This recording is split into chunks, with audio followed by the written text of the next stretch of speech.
Hello friends, welcome back. In the last video, we have handled creation of account, a functionality that will allow user to create an account. In this video, I want us to handle a user login or a functionality that will enable user to authenticate with our system. Now, without much ado, let us get started. So I want us to go inside the requests and create a Java class called login request.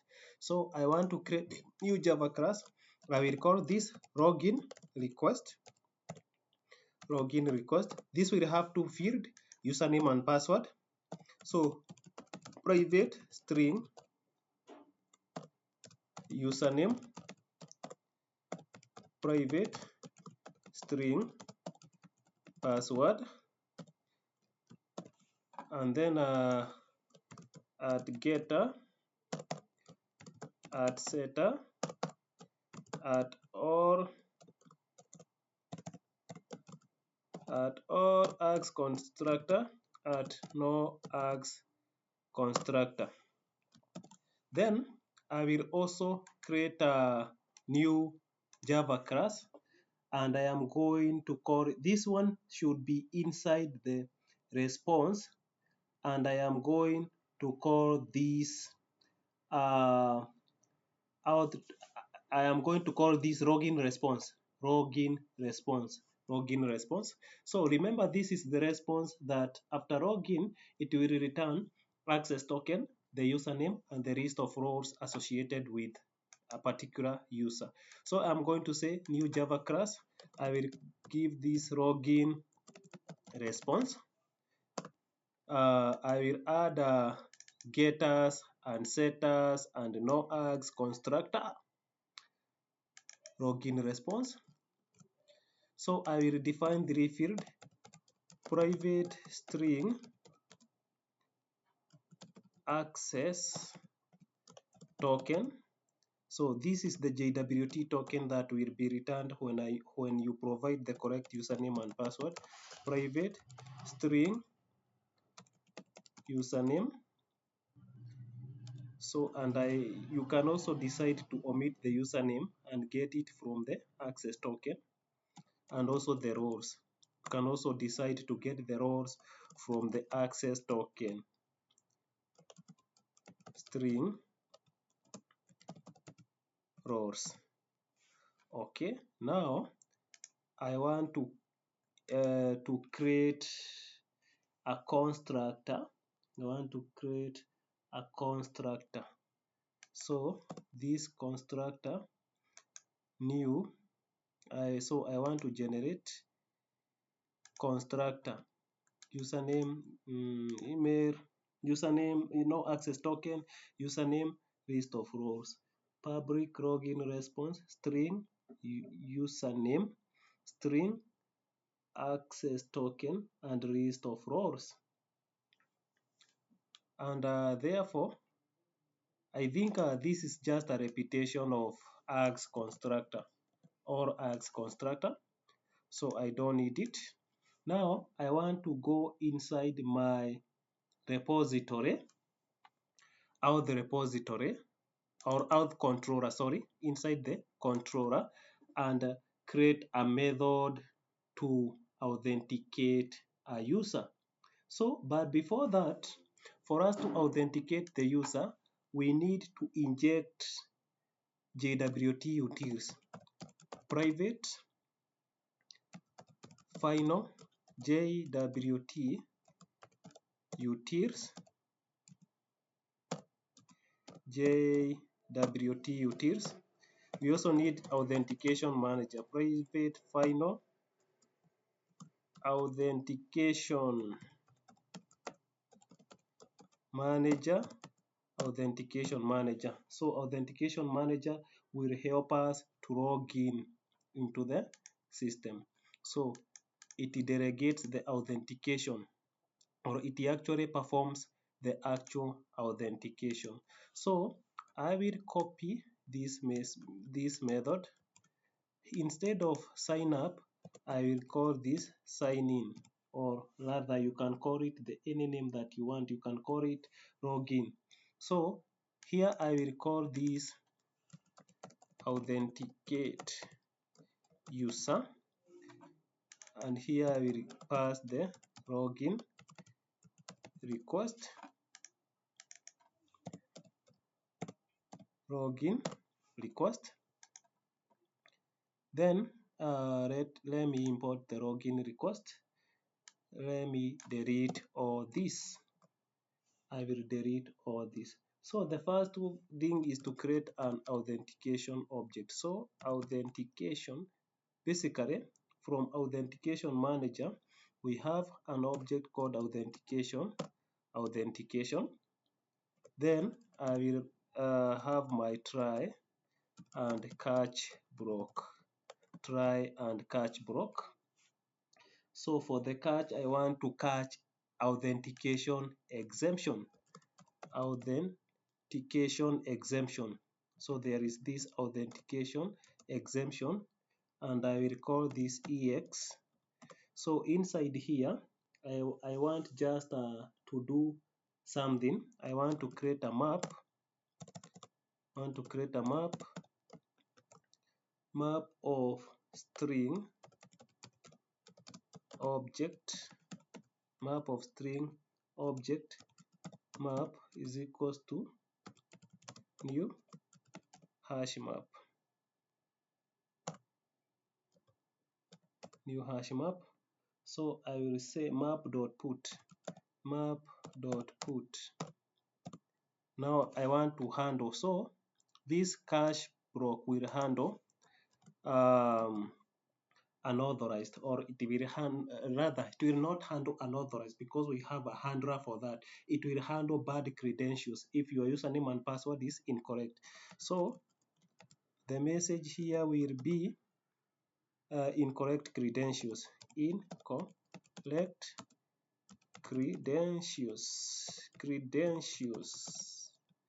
incorrect credentials. Then I will map.put status will be false. Let me give it just a false. You are not authenticated. So return response entity. Actually it should be new response entity. Return new response entity. New response entity object. So here I will put my map, then http status dot not found.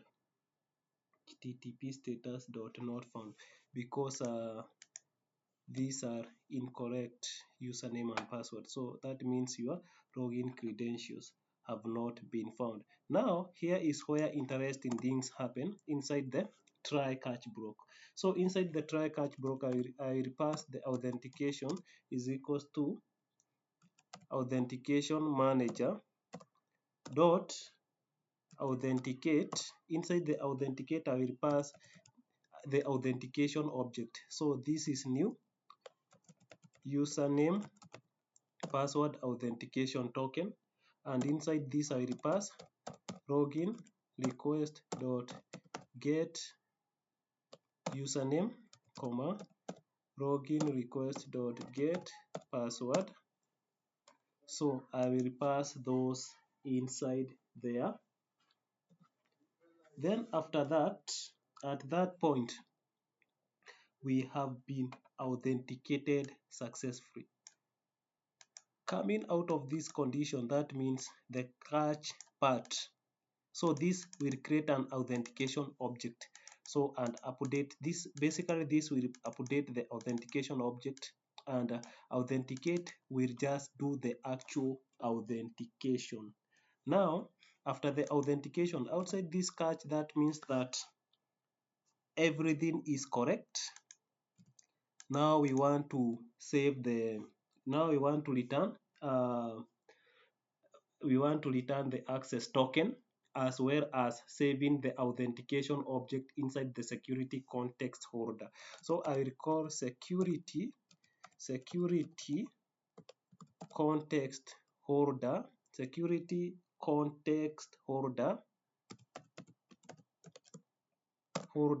dot get context dot set authentication. So I reset my authentication object.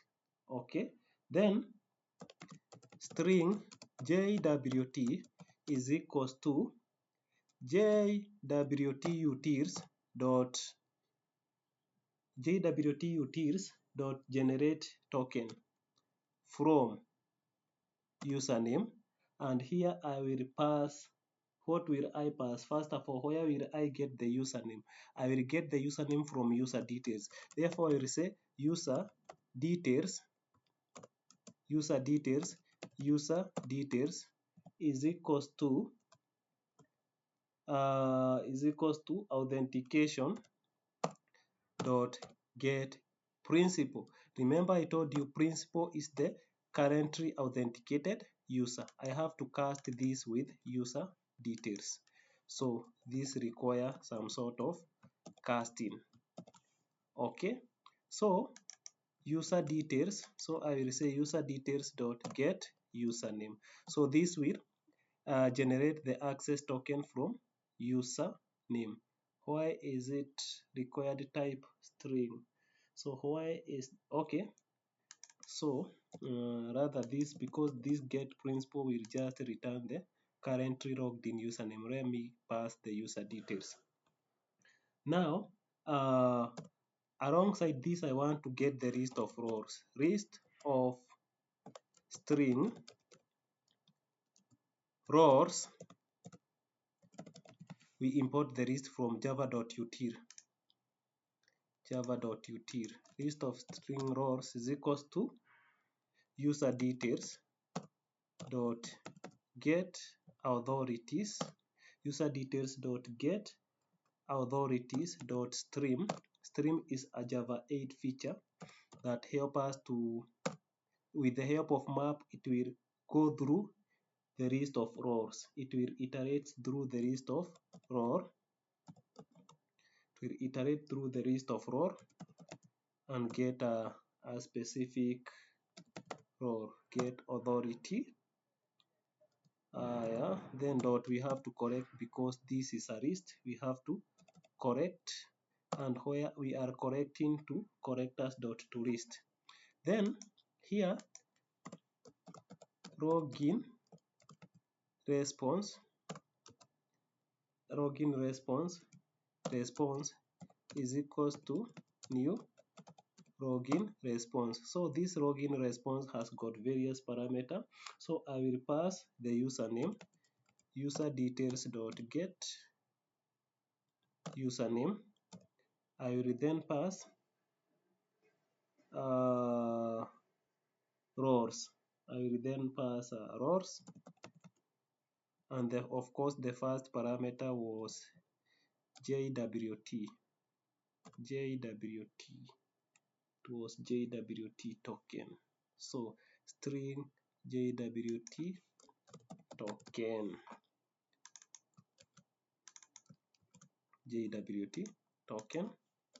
Then after that, I will return response entity, response entity dot okay,